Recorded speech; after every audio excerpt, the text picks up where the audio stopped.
Starting Monday, President Trump is expected to dominate proceedings at Davos 2026, the annual meeting of the World Economic Forum in Switzerland.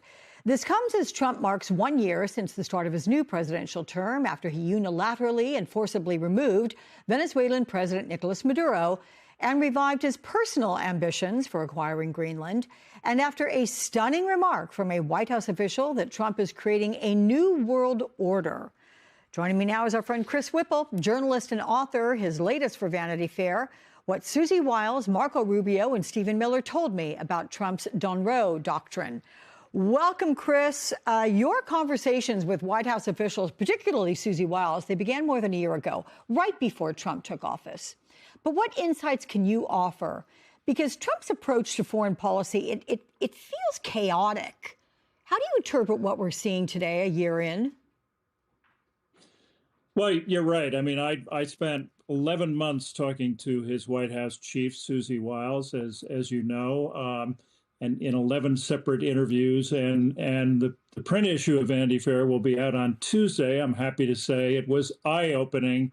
And look, I think the bottom line at this point, 1 year into Trump's presidency, is that this president is unshackled, unconstrained, often untethered to reality. And there is nobody, including Susie Wiles, who can walk into the Oval Office, close the door, and tell him hard truths.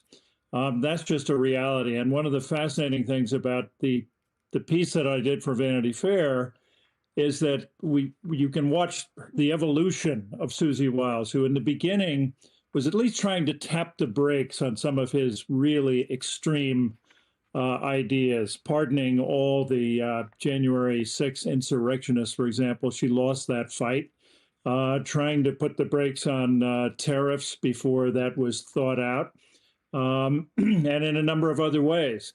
But at this point, the thing that was so astonishing to me was that she admits at this point that she only argues with him about the little things, as she puts it.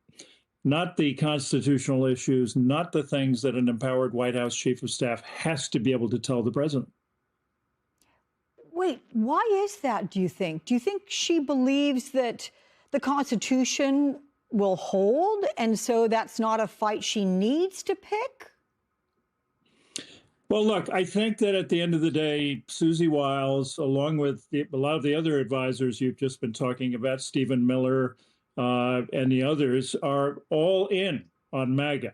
They're just not questioning anything that Trump wants to do. J.D. Vance told me that Susie Wiles' definition of the job of White House chief, unlike the chiefs during his first administration, was that they're not there to keep him within any kind of constitutional guardrails.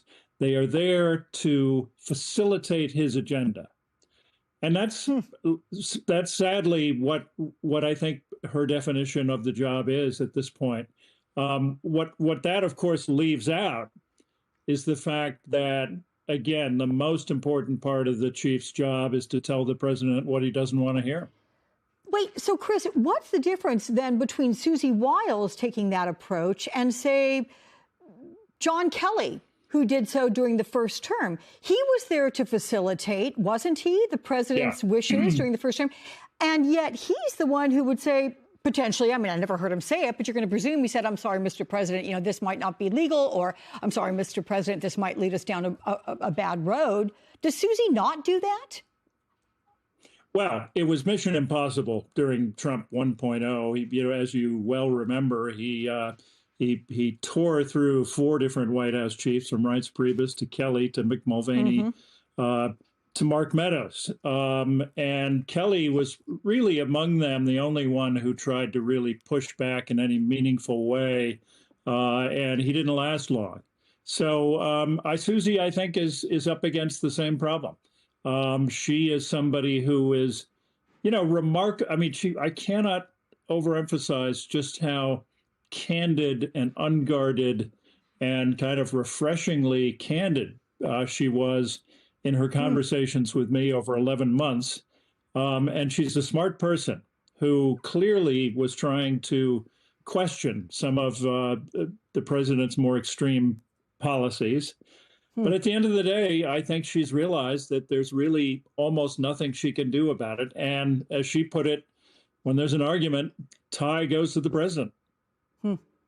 Speaking of extreme policies, here's one that a lot of the world is weighing in on as being extreme, that being Greenland, which has made its position clear. But other U.S. allies, like French President Emmanuel Macron, who Trump says he likes, is sending troops to Greenland for military exercises. But here's the question, Chris. Does Trump want his name in the history books, maybe attaching it to a real estate purchase, like the Louisiana Purchase, or how the U.S. acquired Alaska or annexed Hawaii? Well, I think, my general rule of thumb is that it's a fool's errand to try to get into Donald Trump's head or try to figure out why he's doing anything at any given moment. What's important is that he's governing by whim, untethered to reality. The speech that we heard Stephen Miller give a few minutes ago that you replayed about Greenland is a bunch of nonsense. I wouldn't be taking any legal advice on international law or territories from Stephen Miller. And so the trouble is that you have a president who is just completely unconstrained at this point, famously, as he said, except by his own morality. Well, there you have it in a nutshell. So Trump's motives in Venezuela are also not clearly defined. You have exiled opposition leader Marina Corina Machado, who gifted Trump. Okay, but look, we see the picture here. There's the proof. She gifted Trump her Nobel Peace Prize medal, and he accepted it. Before the forcible removal of Maduro, Susie Wiles told you that Trump would need congressional approval before striking targets inside Venezuela, since that would be considered war. So how far can Trump go with his concept of a Don Roe doctrine? Are there absolutely no guardrails around him in the White House? Well, look, there's a potential not very long from now in 2026 of a Democratic takeover of the House of Representatives and possibly the Senate as well. I mean, J.D. Vance told me that I think he was trying to lower expectations. But he said, look, an incumbent president it can be expected to lose a dozen seats in the House and 2 or 3 in the Senate, and he thinks they'll do better than that. Well, they may not, in which case there are real restraints coming for the president because the Democrats can do an awful lot when they start to have a majority and run committees. But short of that, no, I don't see any real restraints here or any suggestion that Republicans are growing a backbone in any way. So we are where we are. Okay. And we are always glad to have you on the show, Chris Whipple, my friend. I'll pick up a copy of Vanity Fair on Tuesday so I can read things in the hard print rather than just on my computer. Appreciate you. Thanks.